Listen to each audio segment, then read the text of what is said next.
Hey everybody, this is my 20-gallon open-topped office tank, and today we are just going to do a simple before and after water change. Not a lot going on with the tank. I do want to check the nitrate level. It's something I've been keeping an eye on in this tank. I know it's going to be pretty high, but it'll be interesting to see just how high it actually is. So we'll take a sample of the water as it is now before the water change, and then we'll check it again afterwards, and we'll do a comparison between the two. And I suspect that even on the back side of this water change, we're still going to have fairly red nitrate vial, or fairly red test vial, I should say. So we'll have to wait and see, but that's what I'm expecting, and it shouldn't really be much of an issue, and that's the whole point of finding out what's going on with this. The other thing we're going to do is get rid of some of these plants. I really don't know what to do with them. I'm one of those people that hates throwing away viable plants, even if I have no use for them. It just seems like blasphemy or something to throw away a perfectly good aquarium plant. Taking them down to the aquarium store to sell them is not really an option. If anybody's interested, I do sell my aquarium plants, and this temple plant here, that's two pieces right there that are rooted in.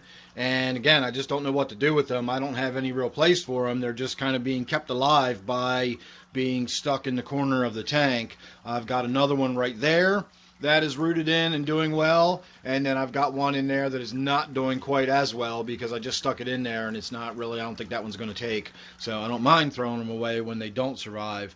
But I've taken a few more cuttings off of this one, and again, I just don't know really what to do with all these cuttings, so I'm probably going to pull them out and throw them in one of my grow out buckets downstairs. So again, you can check my email down below if you're interested in that. I don't really know how I could ship a large temple plant without cutting it into smaller size pieces or something. Anyway, whatever. If you're interested in that, contact me and we can talk about it and figure it out. I'm not going to top the tank off before we do the water change. We're just going to go ahead, pull 5 gallons out of this, and then we're going to fill it back up. So it's probably going to be something like 4 or 5 gallons coming out, and then maybe 6 or 7 gallons going back in. So there you go. All right, everybody, there's a good long look at your before, and there's your after. So not a whole lot to talk about. I only removed about 4 gallons of water. I didn't even fill the bucket up, but since we started so low to begin with, it really did drain the tank down quite a bit. I shot a little bit of video so you can see how far down we actually did drain the tank.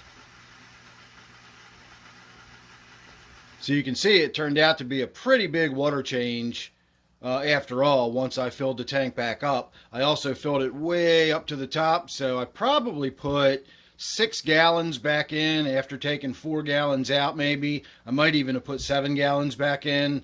It's hard to say. I just use an old jug. I have no idea how much it actually holds. It holds about 1.5 gallons, but that's about all I can tell you. It's about 1.5 gallons per jug when I refilled it, and I probably put 5 of them in there. So I don't know. Not sure how much water we put back in, but a lot more than I took out.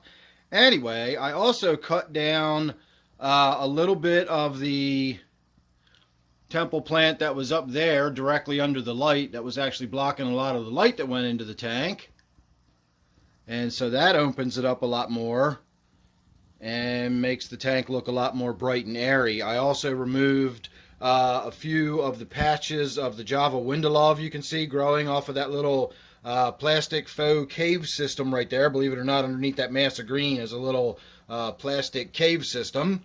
And some of the Java was actually growing in the substrate itself, and I plucked those pieces out. They're downstairs in my grow out, so of course I do have some Java fern, some Java Windelov available for sale as well. So that's downstairs. I cleaned off the power head in the back right hand corner where the air stone is. There's actually a power head back there as well, and that had Java moss and just some dead leaves and detritus and stuff stuck to it, so that had really reduced the amount of circulation I got from it. It turns out the nitrate was a little lower than I thought it was. I can no longer just bring the vials up and wait till the tank's ready for the after part and show you the vials. They don't last anymore. I think API has changed their formula. It used to be that once you did a vial and took the test, you got your color that color just sat there. You could come back the next day and that color was just still sitting there, the same shade of orange or red or whatever. Now you get about an hour and it just sort of turns into some mucky brown looking color. So I can't hold the vials anymore to show you what the before and after looks like, but I did take a short video, so we'll have a look at that now. All right, the nitrates came out a little lower than I was expecting to see them. The before, I know this is very hard to tell on camera with this lighting and everything, but that's a little redder than what the 40 parts per million would indicate, and the after is just a little oranger, a little darker than the 20 parts per million. So that makes about sense for how much of a water change I did. We reduced the nitrate by about 50%. So as I mentioned, the nitrate was a lot lower than I was expecting it to be. This is the very first tank that I ever sort of deliberately tried to do anything with denitrification. This is not really what you would call a deep sand bed. It's only got about 2 inches, maybe 2.5 inches, and it's a mix of aquarium gravel and fine play sand. So it is very fine sand, and I would imagine once you get down below about 1/2 inch, there's not a whole lot of water circulation going on in there. I never mess with the gravel. I never do gravel vacuuming when I'm in this tank. Boy, I don't know if you can hear that rattling or not, but that's thunder outside. It is an afternoon summer thunderstorm happening right now, so hopefully we won't lose power right in the middle of this video.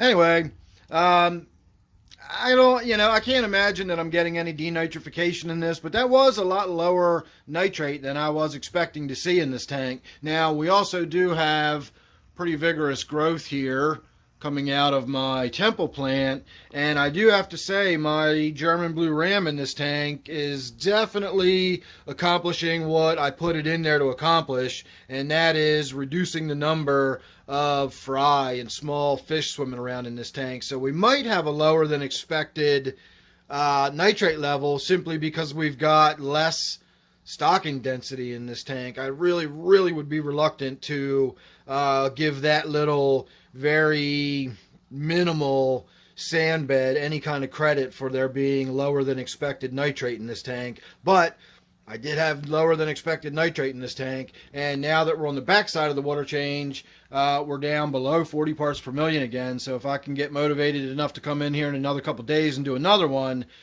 we can actually get this tank down to being one of my low nitrate tanks and see what happens with that. So there you go, just a quickie, at least for me, on my office tank. So thanks for watching. Make sure you subscribe. Don't forget to check out my other channel, Dan's Outdoors and More. There's a link to that down below. Memberships are now available, and of course you can always show your appreciation by doing the super thanks. So thanks for watching. Hope you enjoyed that. I'll see you real soon in the next one.